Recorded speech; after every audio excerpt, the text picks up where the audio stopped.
Encouragé par le blocus réussi du détroit d'Ormuz pendant la guerre, l'Iran se tourne maintenant vers l'une des artères cachées de l'économie mondiale, les câbles sous-marins sous la voie navigable qui transportent un vaste trafic Internet et financier entre l'Europe, l'Asie et le Golfe Persique.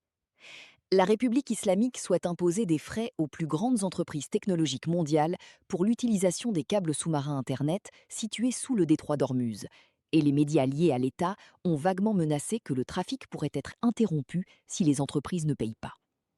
Les législateurs à Téhéran ont discuté la semaine dernière d'un plan qui pourrait cibler les câbles sous-marins reliant les pays arabes à l'Europe et à l'Asie.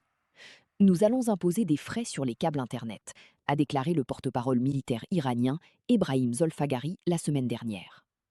Les médias liés au corps des gardiens de la révolution islamique ont déclaré que le plan de Téhéran pour générer des revenus à partir du détroit exigerait que des entreprises comme Google, Microsoft, Meta et Amazon se conforment à la loi iranienne, tandis que les entreprises de câbles sous-marins seraient obligées de payer des frais de licence pour le passage des câbles, avec les droits de réparation et d'entretien accordés exclusivement aux entreprises iraniennes.